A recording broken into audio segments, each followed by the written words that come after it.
Well, hi. Want to welcome you back to Ponderings from Palm Coast. Today, I have a special guest. Kathy Duffy is here with me today. But before we get started with hearing her wonderful story and things that are going on, I want to take a moment to touch on the important things that are happening this week and today. So today is Monday. We're recording Monday, the 31st. And tomorrow, April Fool's Day, we have a special election here in Palm Coast for District 6. So it is imperative, if you have not voted, get to your precinct location. It's different. You need to check to make sure not all precincts are going to be opened. So you need to verify with the elections office. If your precinct is a school, you may want to consider it's been changed because tomorrow's a school day. So get there, vote, turn out. As you can see on the news, we have made huge ripples in this Republican pond in which we live in. Secondly, I want to talk a little bit about tomorrow night, Palm Coast City Council meeting at 6 p.m. This is an opportunity for you to have a voice. There's a lot of things happening. I'm seeing it all over. We're talking about that Belvedere fuel farm they want to build. There's still more conversations about moratorium. I expect tomorrow night's city meeting is going to be very interesting. So put it on your calendar. You can see it on YouTube if you can't get there. So that's important. Also, coming up on Friday, we have a phenomenal meeting at the Flagler Beach Park right there by the new hotel for a festival called First Friday. And it's the first Friday of every month. And there'll be music and food, and you can bring your dogs. It's just a phenomenal time. And the Palm Coast Democratic Club has a meeting, has a tent there, has information, schedules, talks about our clubs. We are not going anywhere after this election. We are committed to growing the Democratic view, the liberal view in Palm Coast, to be available to nurture and help those that we're really concerned about over the next couple of years. So come to that. Everyone's invited. Also, Saturday the 5th, we are having a rally at two locations. You may have seen them before, in which we're doing it at the Palm Coast Parkway, which is by the ABC store, and we're also doing it on 100 and Belterre. That's where the target is. And it's hands-off national-wide rally day. Two locations, and it's from 11 to 12. It's only an hour, and we have had phenomenal turnouts with like-minded people that want to be seen, and they want to practice our First Amendment rights to get out there and speak our mind. I want to do a stop, hands off my Social Security. And that's right down the line for that. So we have other things going on, and Kathy is going to be really helpful in helping you with that. So with that, I want to share a little bit about Kathy. Kathy's been a resident of Palm Coast for over 18 years. She's been here since 2007. Oh my God. That's like right at the beginning of this experiment, which is Palm Coast. Her early childhood, she grew up in the Philadelphia area, and in her teens, she spent in New Jersey. So you're a Northeast girl. Yep. Oh, like most of the people we're experiencing here.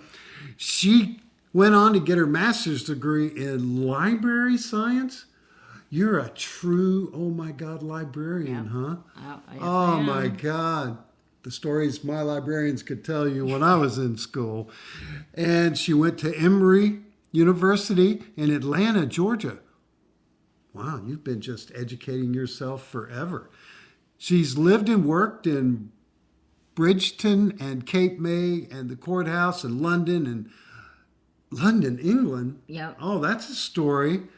And Bend, Oregon.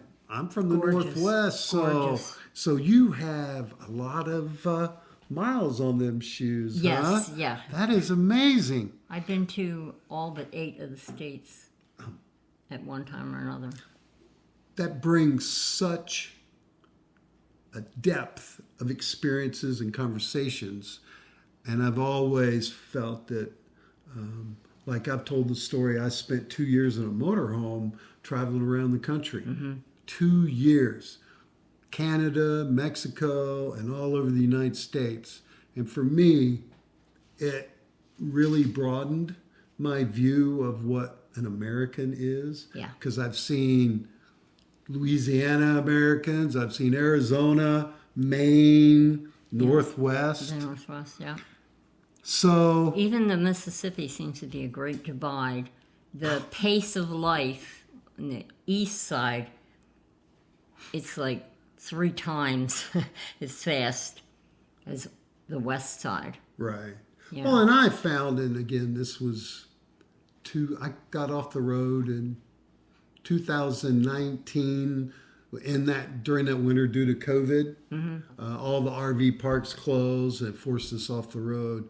But my experience before that, we just didn't have this hatred and anger toward each other because people were Americans and people were in Iowa and people were in Montana and Mississippi, and they were all living their lives and doing it. When we grew up, it was tolerance. That every group that came to the United States brought something to the culture, that we approved of. With the Mexicans, it was the food. It was, Yeah. Huh.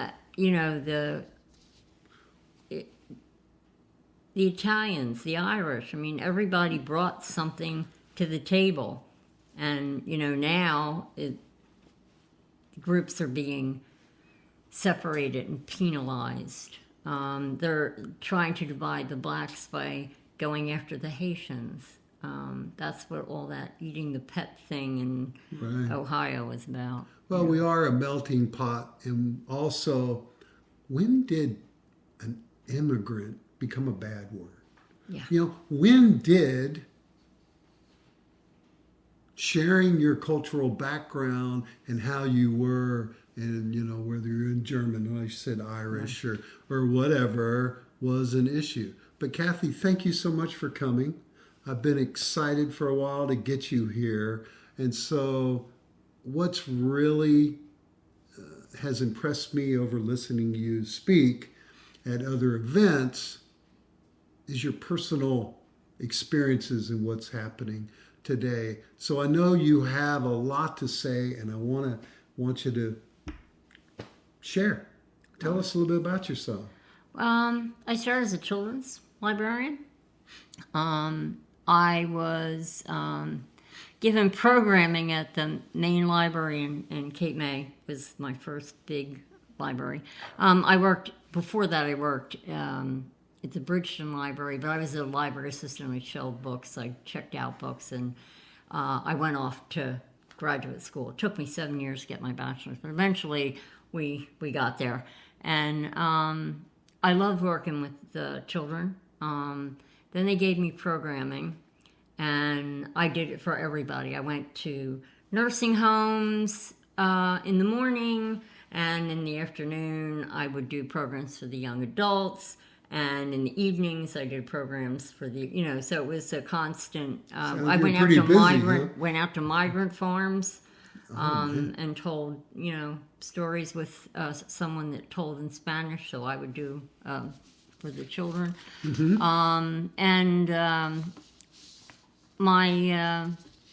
husband was in the U.S. Coast Guard, and he worked on Loran stations, which is what they used before GPS, and airlines and ships used it for navigation, and so they'd know where they were, when they were out to sea.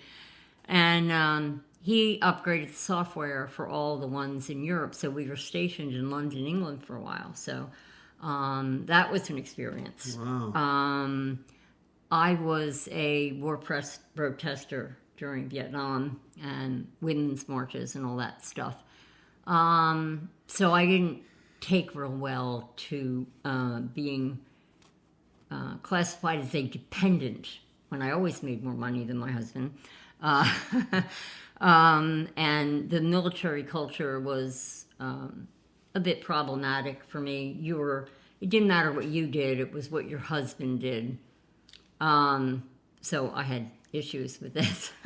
You're not alone. Yeah. Being a military person myself, Yeah. the priority for spouses has waned badly. Yes. And so when we were overseas, I worked for the Navy at a science technical library, which, coming from a public library, was a massive mental change. But the Navy, they taught me Word Perfect, back when it was black screens and you had to know the F keys, They taught me Excel, and they taught me D-Base. And I went back to my public library, which was just thinking about automating. And I was just a little bit of I wouldn't say I was a problem person at that library. But I taught the IBM Selectric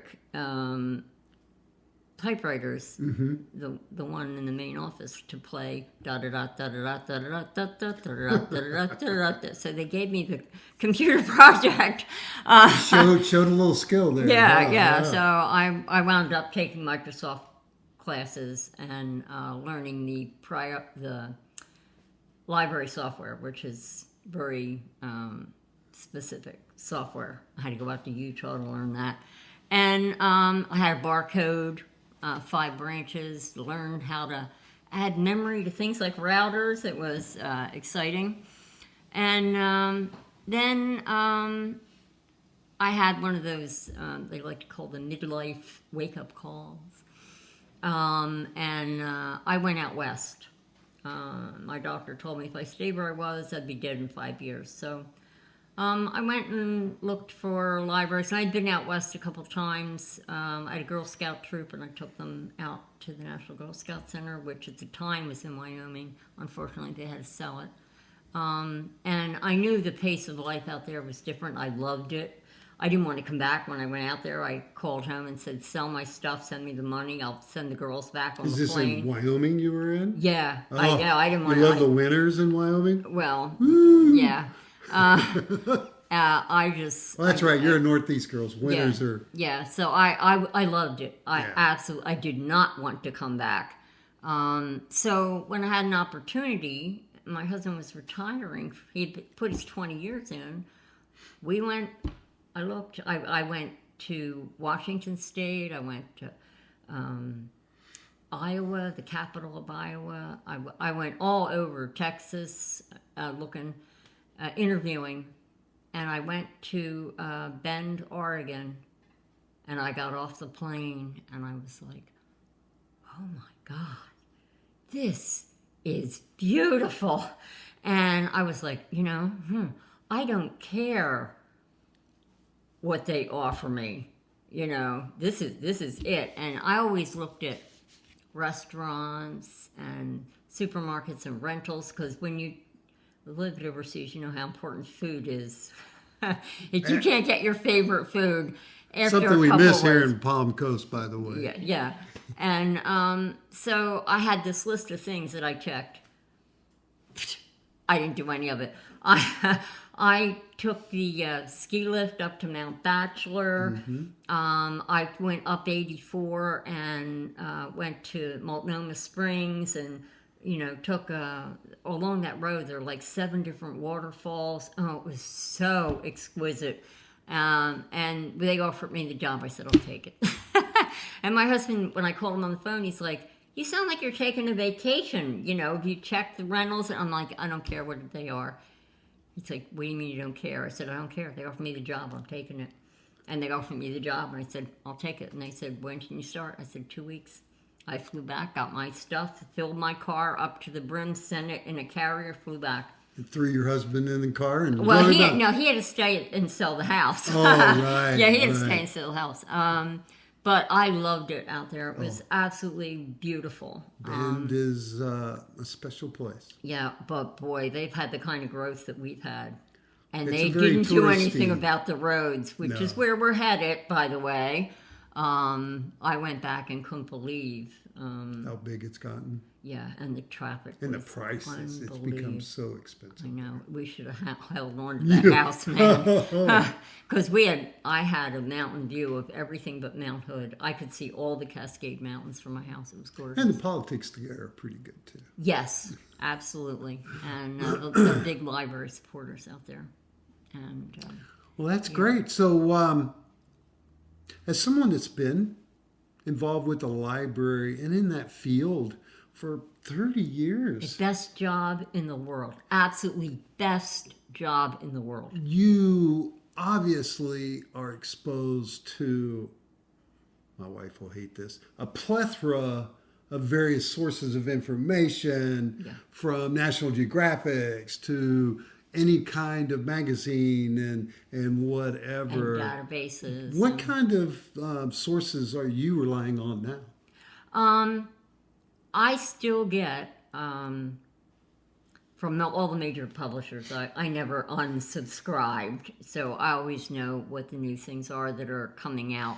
I still get Kirkus reviews. I still get Library Journal reviews.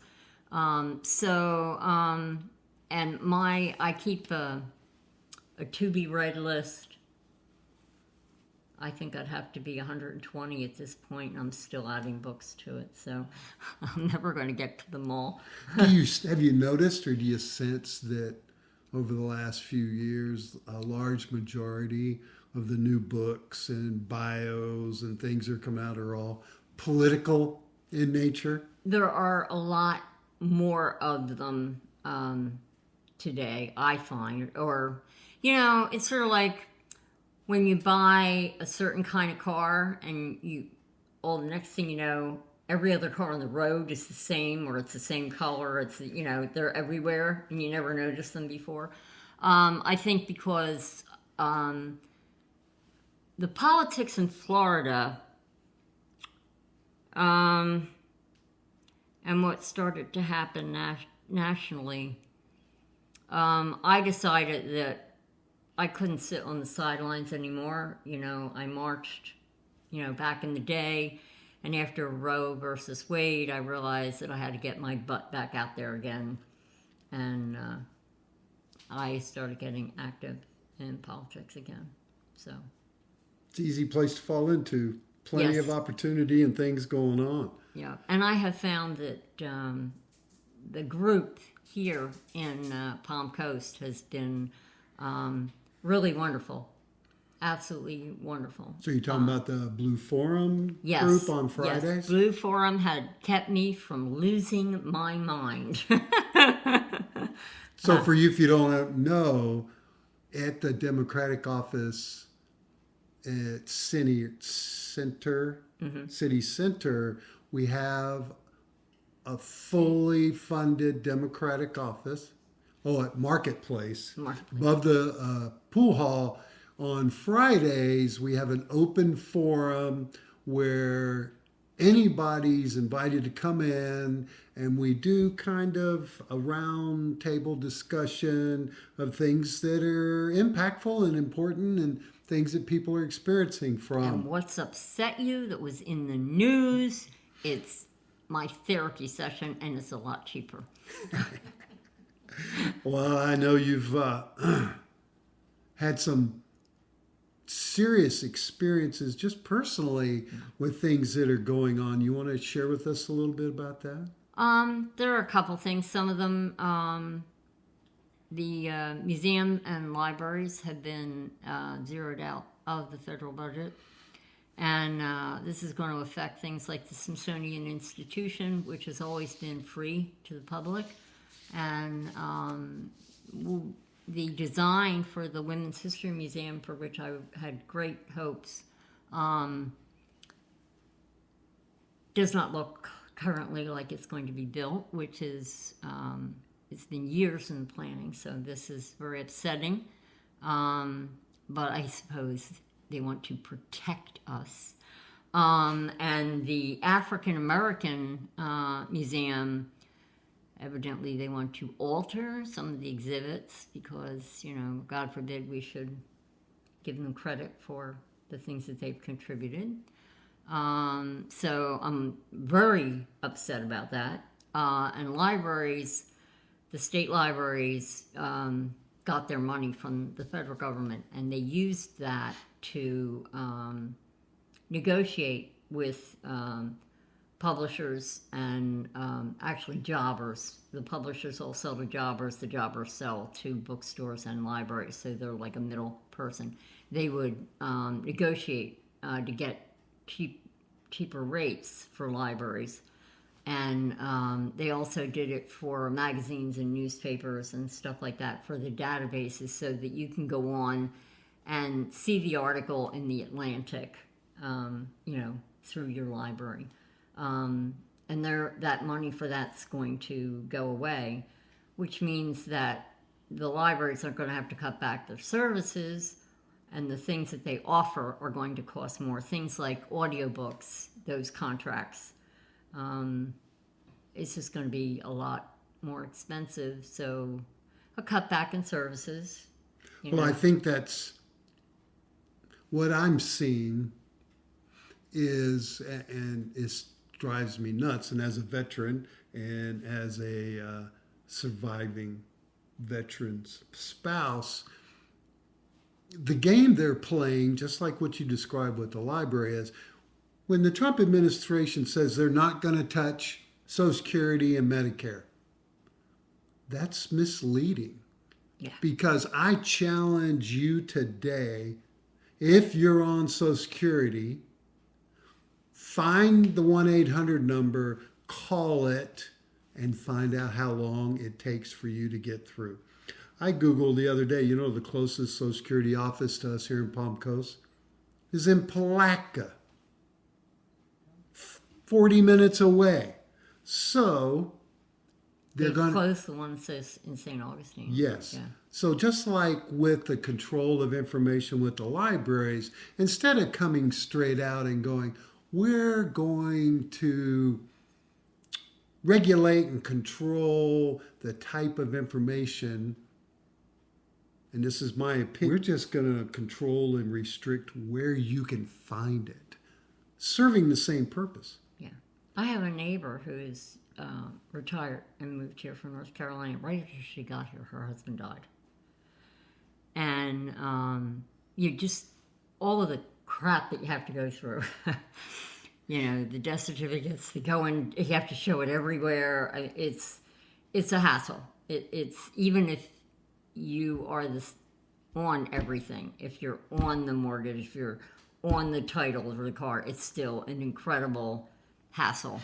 And she does not have a computer. And they want to get rid of the telephone calling in. A lot of people, after a while, the computers change all the time. Your software is always being upgraded. As soon as they upgrade it, something stops working, like your printer or whatever. And as people get older, they give up. It's just too much. Right. You have to change your password for the bank, every other month? And then you're supposed to remember it? Try at the time when your memory's going, No, try. It blows me away. I do a lot of veterans online support I get my medication through online and other things, and they have a 6-week revolving password. Can't use your last 4, can't do this. Yeah. And we're talking about, I'm not a young guy, and I'm trying to figure out a strong password that's 15 characters. I'm not saying it's intentional. They're trying to protect us. But I know that it's intentional when they understaff a service that we all rely on, claiming to save money, when in reality, they're making it near impossible for us to use. And if Elon Musk has got everybody's database, why the hell are we protecting it in the first place? It's crazy. So, Kathy, as a group you're representing here today, here in Palm Coast, as a retired senior single woman, what kind of fear, what kind of struggles, what keeps you up at night that other listeners are probably experiencing right now, not even the fear of the future? If they mess with my Social Security, or if I don't, let's just say they mess up the printing of the checks, and I don't get a check for 1 month, that's going to be really rough because I have a mortgage payment, okay? At the end of second month, I would be in big trouble. I would not be able, no matter what I did, to make a mortgage payment. And, you know, banks have gone back to their 90 days foreclosure notice things. So that would come shortly thereafter. Even I'm already on Social Security. I don't know that they're going to reduce my benefits. And I'm not dead, although God forbid, once they decide you're dead, trying to get your benefits back is a nightmare that it takes a decade, I think. They haven't done that to me. So, but it's the insecurity of getting the checks, and that's been mentioned in the press a lot. Yeah, that is enough to keep me up at night. I've also heard rumors that some of the things that they cover in Medicaid and Medicare, I'm not on Medicaid, but I am on Medicare, that they think there should be limits on certain types of medical care. Like cancer treatments, you know, how far should they go? Probably they'll use age as a factor, okay? Up until recently, age was a factor for transplants. Really? It's not now, but it was for a long time. So I'm a dialysis patient. If they decide, well, you know, 3, 4, 5 years ought to be limit. When I hit that limit, 7 to 10 days would be my lifespan. That's frightening. That gives me nightmares. Right. I mean, it's not a fun process. It takes over 3 days of your life out of every week. But, you know, I still drive. I'm a professional storyteller. I still perform. You know, I'm active politically. You know, I do things like quilt and garden and, you know, active in the neighborhood. So your quality of life is amazing. Yeah. With everything else going on. Yeah. Wow. So I know that you've started some book club, book reading, and things to try to help others get exposed to things that are going on. Talk to me a little bit about what's going on with that. We talk about political books, and we pick a nonfiction political book, and you have 2 months to read the book. And then we get together and we have discussions. A couple times it's been a small group, and one time we had about 13, 14 people, and it was a really great discussion.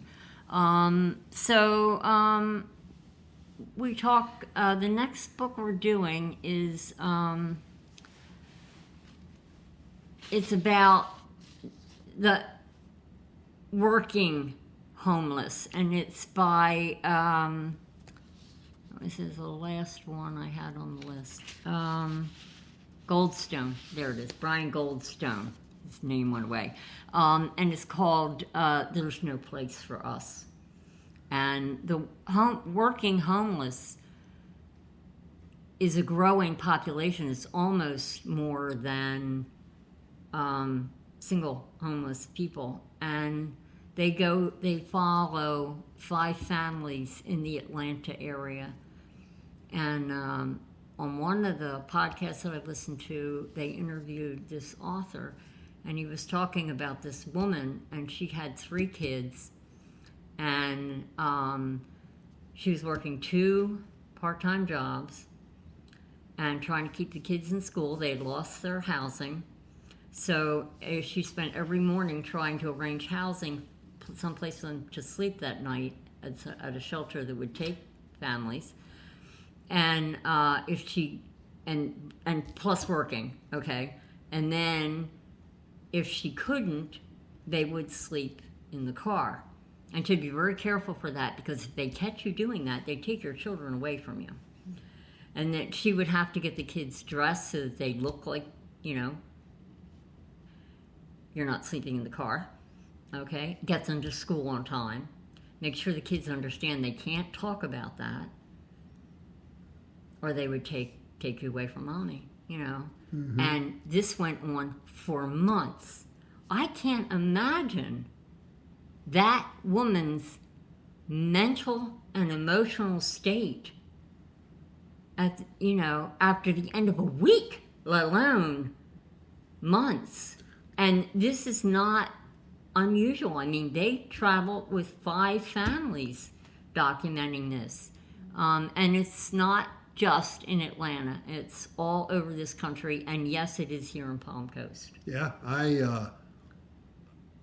my wife and I experienced in our RV travels later in our cycle seasonally, and we would stay in RV parks, KOA, trails, things like that. And we noticed the bus stopping and picking up and dropping off kids that were living in those RV parks, and living in trailers that had no vehicles. And I actually witnessed people paying money to have a truck bring a 5th wheel or a travel trailer and put it on a spot because it was $15 a night, $20 a night, had hookups, you didn't have to pay utilities, and they were raising their kids there. So it was safer than a tent. That the police, if they you get too many people in there, they come through, they chop up the tents, and then what do you do? I think that's vicious. Well, and it's sad, and I think it's sad that this kind of experience, this kind of the way that we don't even invest in helping our own citizens. We've criminalized homelessness. Yeah. Well, here in Florida, I believe our governor passed a law not allowing homelessness to sleep in public areas. Yeah. So, but the experience is... and the churches, some of the churches don't help with the shelters. They don't do the food banks. They don't. And to me, that's don't say you're a Christian and then. Right. Well, the longest line I see every week is on US 1 at the food pantry on Saturday, and sometimes there's 200 cars. And I got to tell you... There was one point where I thought I was going to have to do that. When my husband was very ill and I had to put him in assisted living. That is really expensive. And it took his Social Security, his military pension, and I had to come up with the rest of the money. They were taking $1,500 out of my Social Security, and that didn't leave a whole lot to live on. Right. By the time I paid the mortgage and the house insurance, taxes, utilities, there wasn't a whole lot there to live on. And I realized, you know, when I ran out of the equity loan, I was going to be in big trouble. I was going to have to either sell the house or lose the house, you know, and I was going to be homeless. I worked all my life. There was nothing more frightening than facing being a widow and homeless. Right. At my age, I couldn't live outside. I couldn't even handle the cold in Florida in the winter anymore. Okay, living outside, and you see more people my age are, you know, they get kicked out of apartments and they can't afford to rent here anymore. Right. You touch on something I could do an entire podcast, and I plan on it, is the abuse of seniors from our medical programs and systems that we have in place. And how, even in my own case, my parents were very well off. Both of them were professional. They worked extremely hard, lived a very good life, and in the end, they had nothing. Yeah. They didn't own a job. They didn't own a house. They didn't have anything. There was no generational wealth. My mom passed from lung cancer at 65, and that was a 4-year financial drain. And then like you with your husband, my dad went on to have to liquidate everything he had so he could qualify through Medicare to get into an assisted living center because he had some level of Alzheimer's and needed the care. And by the time he got into 83, 84, when he eventually passed, he had nothing. And that is the most common reason. Did you know that the highest level of bankruptcies in America is medical bankruptcies of the senior living? Yeah. And we could talk about that, and I know you're living it, and it's so sad, but you are so strong and so resilient, and you just shared all the things. Irish, we don't know when to give up. You know, we fought the English for 400 years. We do not know when to give up. Exactly. Yeah. And I love, I was watching the news this morning, and they were talking about this election. Flagler County, the reddest county in Florida. Some people don't realize this, but did you know Flagler County was the last county in the 70s to segregate to divide its schools up?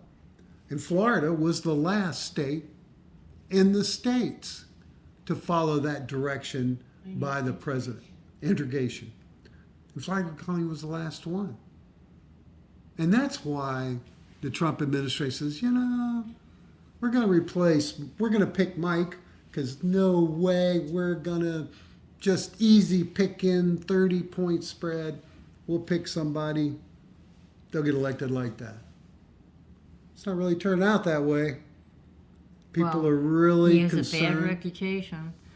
And if you've heard Josh speak, he is young. He is, he expresses himself really well. He's a strong speaker. We need to send some young people and he's a teacher. Yeah, exactly. And so that's like 20 points for me right there, Exactly. But the point I'm trying to make is that even however secure society is in their belief and views of things, actions have consequences. And it's clear that you and me are experiencing things that have nothing to do with Republican or Democrat or politics. They are decisions made by an individual that's affecting your quality of life. Yeah. If you're stressing and staying up at night and worrying about things, that affects your quality of life. And that is not how we should be treating seniors. And I qualify as a senior as well. And it's only a matter of time when they come for me as well. Yeah. So take a moment and share with us a little bit of what is your passion, Kathy? What is it that you feel that drives you to get up in the morning? And I know you've talked about gardening and you've got all these other things, but in hearing and seeing you are very involved and you follow a lot of podcasters, you follow a lot of various applications. Why don't you share some of those with me, that you get some of those sources that have made you so much knowledgeable in what's going on? I listen to podcasts a lot more than the YouTube. I watch a few on the YouTube, but mostly I had put a headset on or I just turn my phone on and I listen to while I'm sewing or gardening or cooking or folding laundry. I can be listening to them. And so there are a number that I listen to. I start every morning after I do my meditation program. I listen to Up First, which is an NPR, and it's the 3 biggest things that are happening that you need to be aware of. And it's under 15 minutes. So that kind of tells me whatever insanity happened overnight, and what things that they know are happening, like the Miramar. That's 7.7, man. I've never, ever seen one that high. So, that happened overnight, so that would be in a morning cast, and they drop at 6 in the morning.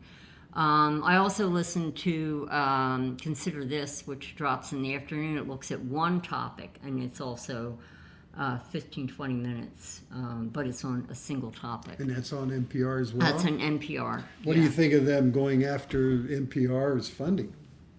Well, not a surprise. I mean, it's not the first time the government's going after NPR. I think CNN is way over here. MSNBC is over here, although I love listening to Rachel Maddow. And, you have Fox Entertainment on this end. And I find that NPR seems to me to be, they try to stick to the facts. They don't do a lot of opinion things. I listened to Pod Save America for a while. They drove me crazy. It would be 2 guys, and they would be conversing, and they were journalists that look at these topics, but then they would get into inside jokes, and they'd go off on these tangents, and I listened to it for like 2 months, and I was like, you know what, I don't need this one, and I got rid of it. But I listen to, weekly, I listen to Assembly Required by Stacey Abrams. And what I like about that is she takes one issue like education, and she has a major person from the department, either formerly or coming up, and they look at what's happening, what the department does, what is happening with the department, what problems with that they expect to come from that. And she always ends the program with what you personally can be doing positively about that particular topic. So to me, knowing what you can do is an important thing. Otherwise, you're just drowning in all this negativity. So I love that one. And I listen to Strict Scrutiny every Monday. Now, Strict Scrutiny is about the Supreme Court and the cases that they're being argued in front of them, and who's arguing them, and what their main points are. And then when they actually get around to having a pronouncement and deciding a case, they go into what the different justices voted, who publishes their decision, and then who the dissenters are. They often actually have recordings of parts of it. And that, to me, is very important. They also look at what's happening the next level down on the federal court level, which is the one that Johnson wants to eliminate because they actually are congressionally funded. So they have some control over them. Of course, if they did that, everything would go to the Supreme Court, and they can't handle that many cases. So that really would only muck up the system. It wouldn't solve any problems. But they want to, tier is the tactic there. And then they look at court culture, like the corruption around Clarence Thomas, his mother's house being paid for, the multi-million-dollar vacations that him and his wife have taken, all paid for, and of course Alito with the flag flying and all that nonsense. Oh, that's all old news now. We're on to other stuff. Oh, yeah, I know. And how they supposedly look at the originalism, but then the next time they decide a case that touches on that, all of a sudden that part doesn't count anymore. And these ladies track that. Also, Post Reports is really good. They also look at one topic, and it's usually just under 30 minutes, and some of them are absolutely excellent. And then if you want to listen to one and you only want to listen to sort of like a TV short miniseries, Rachel Maddow's Ultra, where she looks at the 40s and the growth of what was happening in Europe with the Nazis and how the party came over here and McCarthyism and how that all went down. And it's 8 episodes, and there are some frightening parallels. I would recommend people listen to that. There's some new ones. Gavin Newsom, the governor of California, who has been suggested a couple times as running for president at some point. Have you watched some of the ones he's done? Just one, but I am going to be listening to them because I like the one I listened to. And that one's called This is Gavin Newsom. I'm didn't mean to interrupt you. About halfway through the one with Steve Bannon. Mm-hmm. And it's brought up some interesting conversations with my spouse about the efforts made to bridge a divide in the value of doing so. Yeah. Which brings up good talking points. Yeah. That you have a clear liberal speaking to, and he spoke to several different people, and he's gone on Fox, and he's done those kind of things. So anyway, I highly recommend it. I'm a big believer, and you guys know that I tell you all the time, to do not ever be a single source ingester of news. If you listen to Fox Entertainment 24/7, that is all you will know. And I find, even within the liberal side podcasters, that you have to be suspicious sometimes.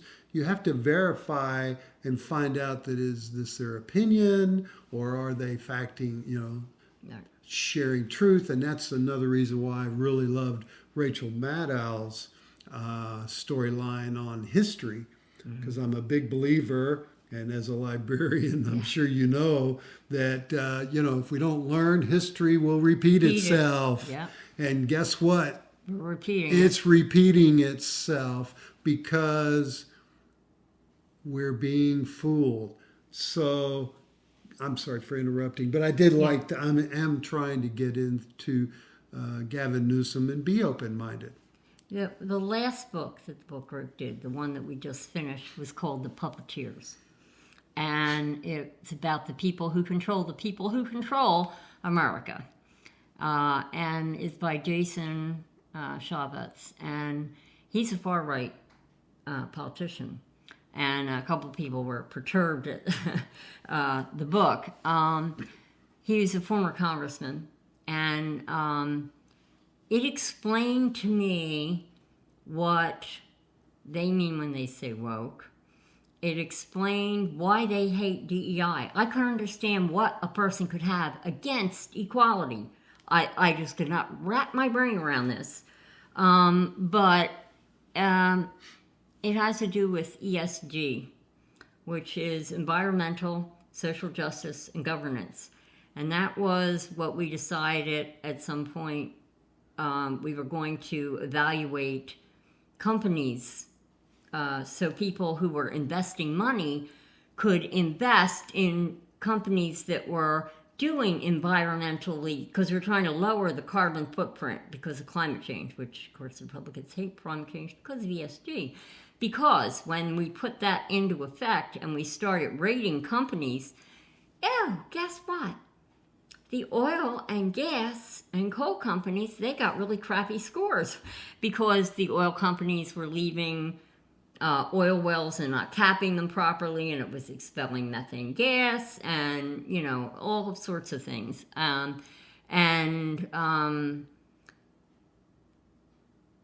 The solar was getting high scores, okay? Banks weren't getting good scores. And where's your money? You know that saying, follow the money? Okay. The oil companies like Exxon, etc., they were getting incredible rates that they could borrow, and the people investing in them. And then all of a sudden, that investment dropped from like 70% of their money.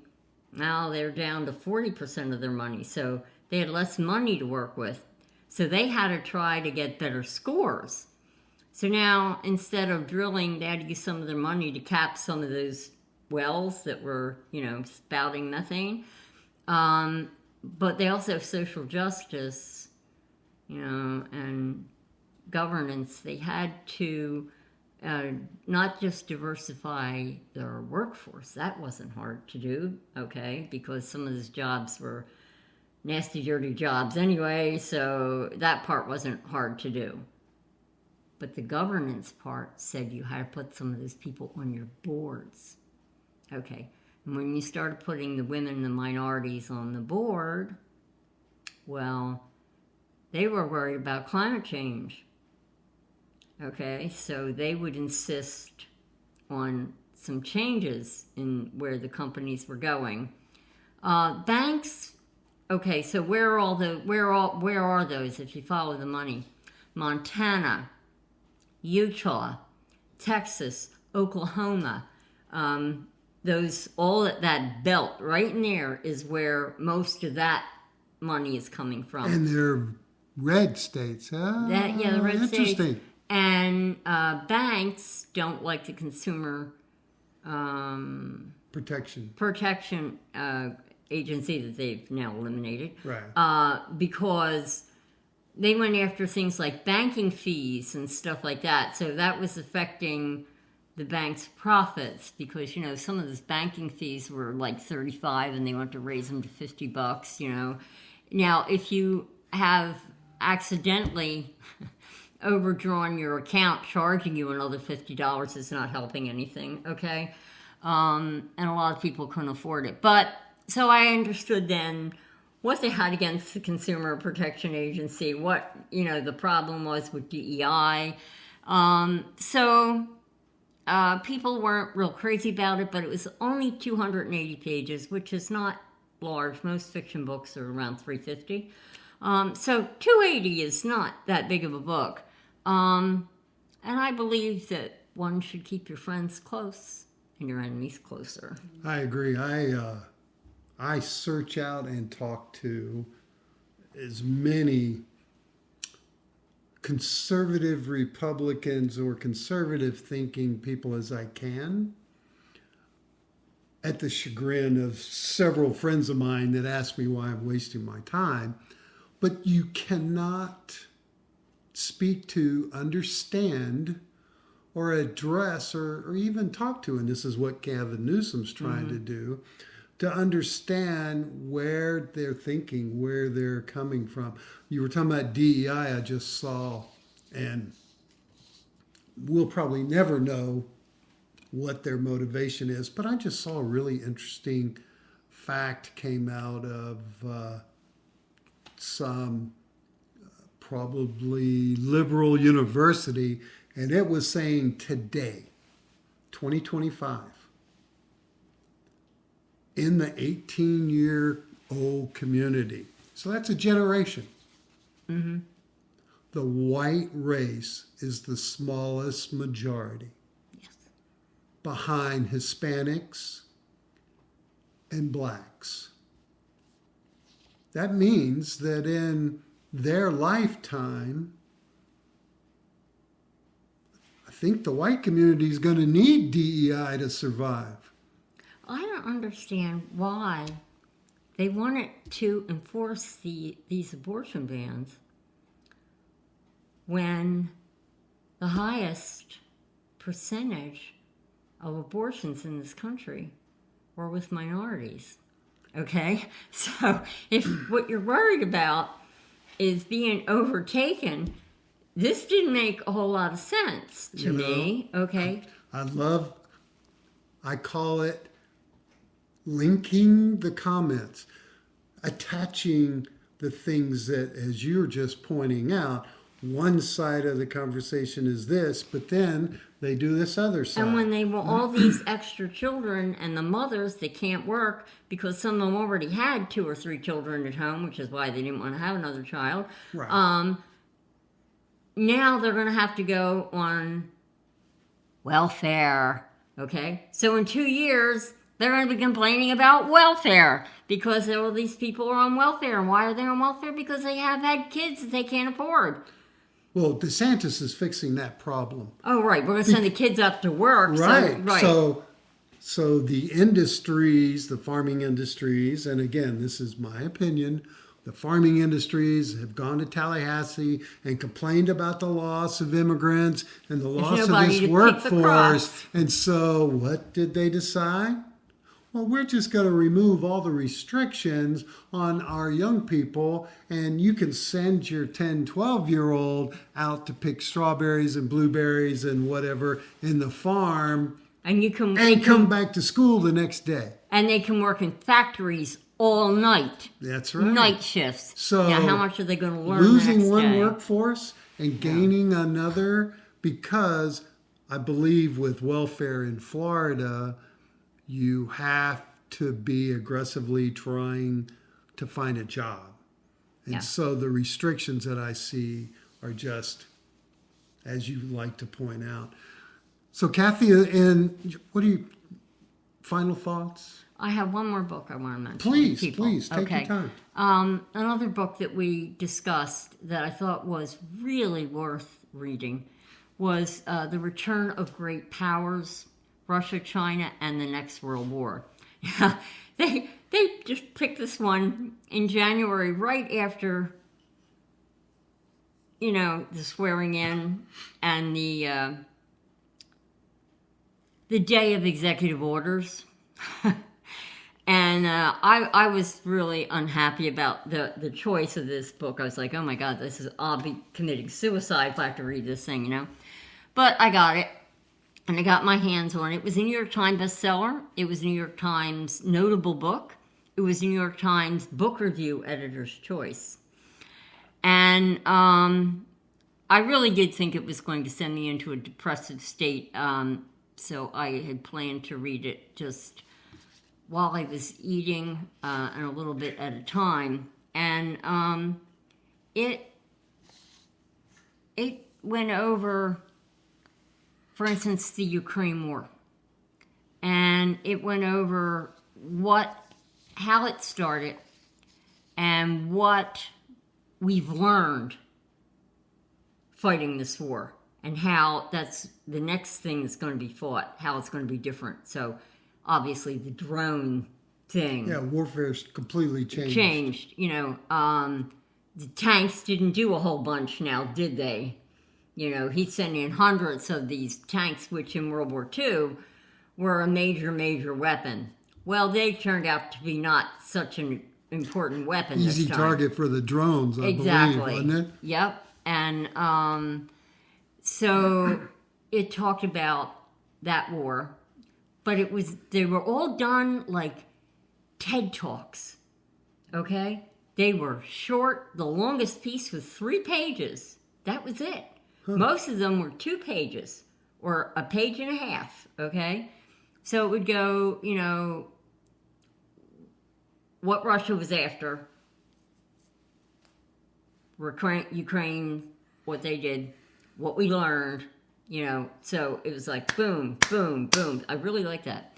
And then it went into Taiwan, and why Taiwan is important, what China's waiting for, okay, what signals they're waiting for before they do it, because they're going to do it, okay, what our response, what we planned, sort of, and the holes in that, our Navy is not, the Chinese have invested incredible amounts of money over the last decade, and their Navy outnumbers our Navy, and their Air Force in there. We couldn't get enough planes there to counteract it. Bombers. There won't be a response. Well, they have stockpiled, and we have provided incredible amounts of I'm weapons. not saying Taiwan's people. not going to try to defend themselves. But we aren't going to be much help because they would be bombing and taking us all the way back over to Australia, New Zealand. Right. They would just, and it would not take very much. And then it talked about the Balkans countries. And there's an island that Russia owns, and all the lands around it are Balkans, okay? They had taken this island and made it into a super port. It has nuclear, it has Air Force, it has soldiers, it has everything. Nuclear submarines, not just nuclear weapons, nuclear submarines, etc. So if that area goes up, that's where it's going to happen, right in that area. And you're talking countries that were behind the Iron Curtain before, and they do not want to go back. Estonia, Lithuania, these people, I think they would rather die to a man than be under Russia again, okay? It talked about the Arctic and how China's trying to get a foothold in the Arctic, how the Russians have based their nuclear subs in the Arctic, and what we have in the Arctic and why our current person in the White House wants to go after Greenland. Never mind that the people there might have something to say about it. And from what I've read recently, they really don't want us there. It's very disrespectful of the Danes, who have fought with us in Iraq, in Afghanistan. They sent their troops because we asked. And not just that, if we go after Greenland and we send troops in there, NATO is required to fight us with our own, the weapons that we have provided, okay? So reading this was not, it was a very short book. It was only 180 pages. And it is written like TED Talks, so you can do, just Ukraine and then wait a couple days and do Taiwan and wait a couple days. And the last section, which was the section that dealt with the current person in the White House is the section that was hardest to read. So you might need to pour yourself some alcohol Sounds before like you were reading it. reading Future. Yeah. And how that's happening. The news today, I mostly do the podcast because I can't take it on the television. I went up screaming at the television. You know, it's not good for my blood pressure. Guilty. Yeah, I keep telling people I'm trying to choose between alcohol and religion. Yeah, the struggle I have as far as the sources and things to get your information, just remember, and I tell this to others, the national legacy media has a very finite, short window to present the news. You're not getting news. You're getting their snapshot of what they think is important. You know, we talk about Greenland.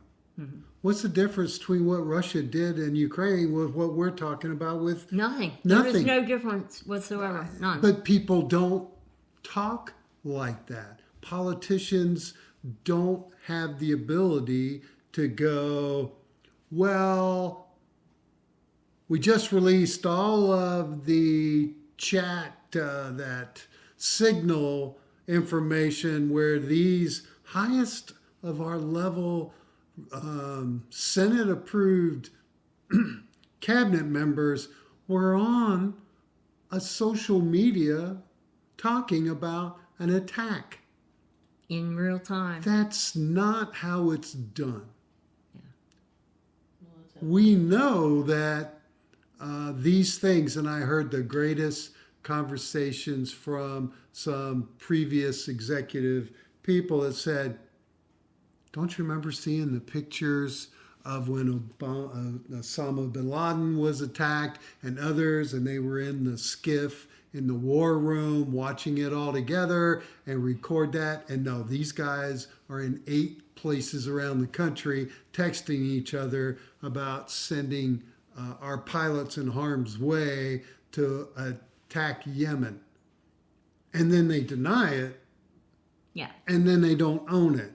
But I do believe in history, and I do believe history will shine a light. And going back to what's happening here in Palm Coast, there's no way that anybody can take any other view than people are upset. People are scared. People do not like the Donald Trump administration agenda. I'm not angry. I'm in a rage. You- An absolute rage. At national parks, I mean, really. And the whole thing behind that is you make the service so lousy, it's an excuse to privatize it in 2 years, just like they've done with the post office. Right. And they're threatening to privatize that. You know? It's action by starvation. Yes. Like It's- they're doing to schools. Right. So, Kathy, Oh.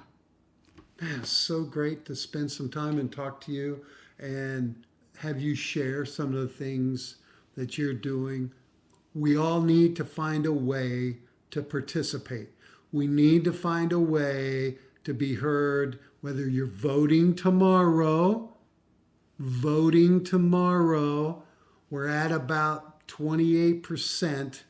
In the general, we were at 85%. So there are Democrats that have chosen not to get out and vote. This is your chance. This is your vote. So, any last thoughts? Oh, goodness. So many, they just collide up there. Don't stay home and yell at your television. Come out on Fridays. Come see us. Come to the Blue Forum. Right. It's a great group of people. You'll find out you are not alone. And there are a lot more Democrats in Flagler County than you think there are. When we had at the community center that meet all of the for Candidates. the candidates for the general election, Right. local, there were over 300 people showed up. I was stunned. I didn't know there were that many Democrats. That was wonderful. Right. So come on out. Socialize. Be with like-minded people. Yeah. Well, guys, thank you so much for joining us today. Kathy, thanks for spending some time. You're an amazing woman, and you have some passions that I can only hope I have with the challenges that we have. So for now, that's it. Remember to vote. Thank you so much for coming and listening today, and I'll see you next time.